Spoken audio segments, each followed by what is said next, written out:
Demonic Angel. Today we're going to talk about blasphemy.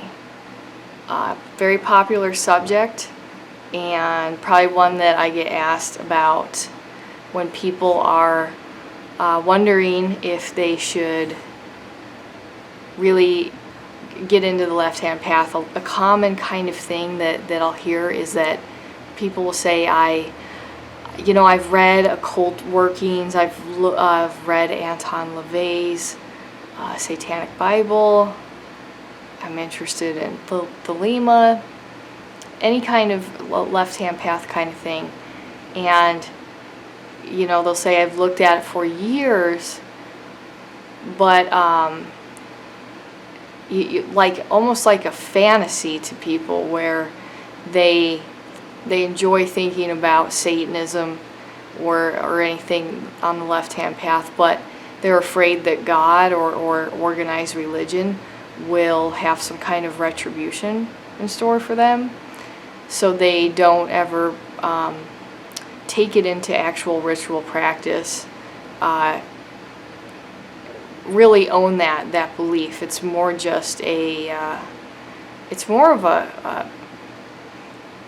an opposed worldview, really, because if on the one hand you try to conform, but deep inside that you really feel this sympathy for black magic, at some point, that's kind of a fractured psyche, and it's not a very healthy way to be. So I would say probably embrace it a little bit more. And I think the biggest kind of thing is that a person should ask themselves if they can kind of leave the garbage baggage from organized religion behind, and to accept the human condition for what it is, and not seeing it as shameful. Just that I think the biggest thing that really is on the left-hand path as far as a belief is that being alive is very important, but it's also not it's not an abomination. It's not a negative thing. This is something that we as astral beings strove to achieve, which is becoming physical. Living subjective consciousnesses, so we can have a body to make it all matter, ground it, and if you find that you really feel that way, that you don't think that life is just shameful, that there's there's rich meaning, that there is compassion, and probably more of what I'm saying is a little bit more on the Luciferian side. I had somebody say something really funny to me, which is that, so they were like, so Satanism or Luciferianism is just Satanism for hippies. And I laughed for a long time, but it's kind of true, except it just is more focused on the spiritual elements of Satanism. Even if you want to say, those things are two very distinct, I probably really don't. Satanism is just the more very obvious, like I mentioned, not thinking that the human condition is there's something wrong with it, and really believing that we are in charge of our own, crafting our own egos once we're adults, to be the people that we really were meant to be. That whole process of individuation, but but you need to sit with that and think about it and for a long time. I don't know how long, that is up to you, but decide if this is what really is important to you, if you really feel this way. And if you don't, it just isn't for you.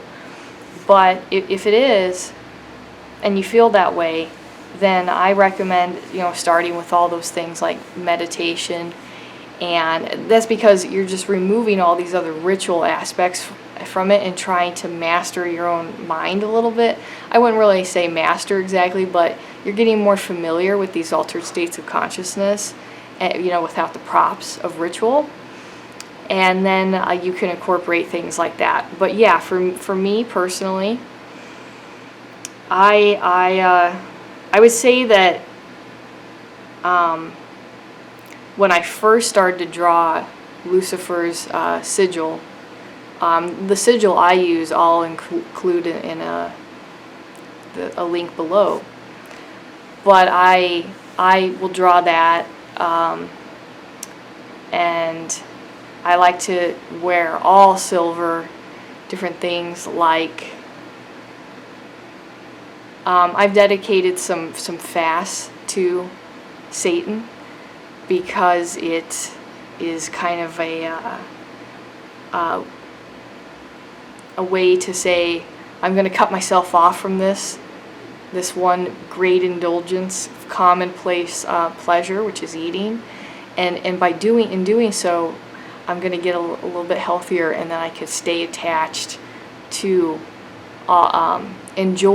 really enjoy the act of gluttony, if you will, when I do it. It makes it more enjoyable to sometimes go without things, because then it's not just this experience that you're habituated to, but really something enjoyable, and it strengthens my connection with what I believe. So I do that, and I do all kinds of sigil magic for a lot of different demons of the Goetia. I know what I think and what I want, and I guess I crossed that line a long time ago.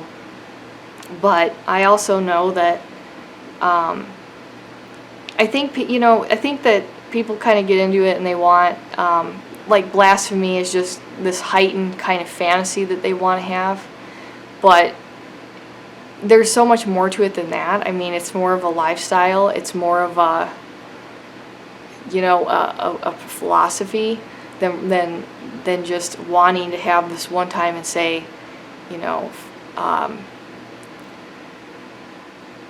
fuck God, I don't want Jesus no more, whatever you think you need to do in that way.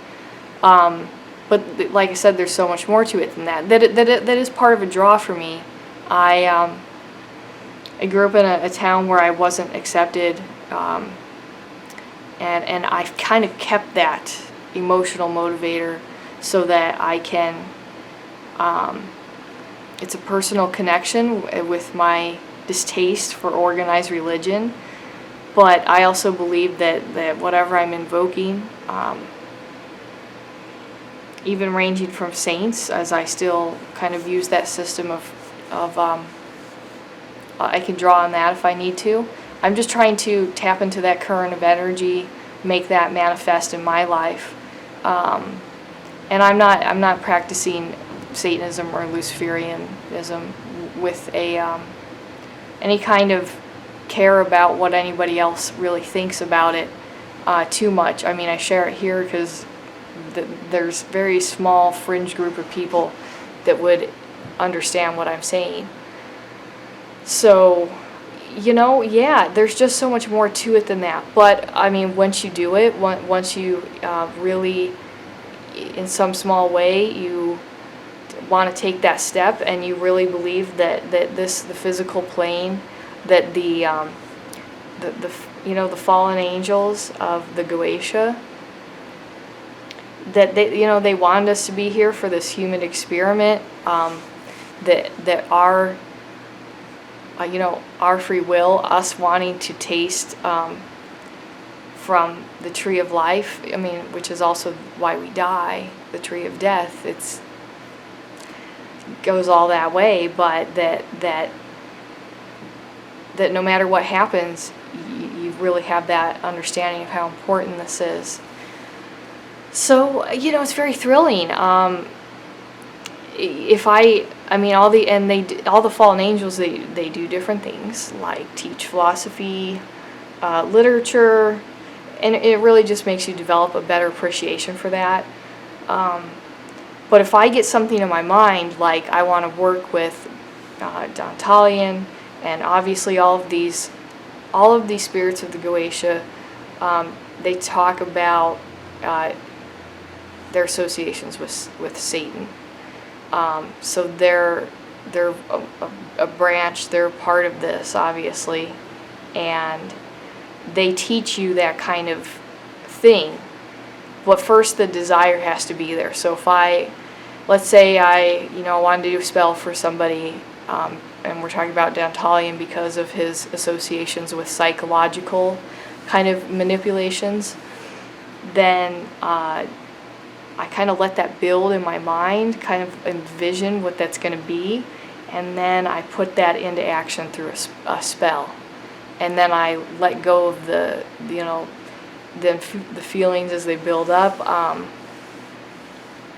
mean, a ritual is probably just ejaculating, your feelings on the astral plane in this very theatrical way that's very,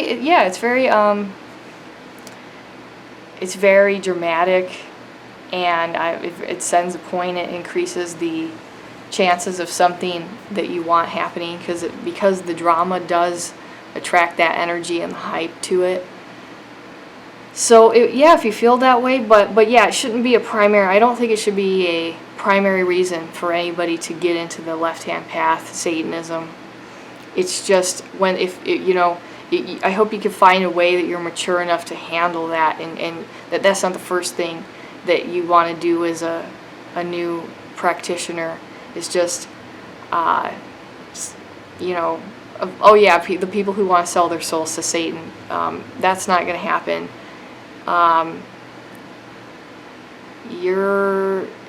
This is how this is supposed to be, and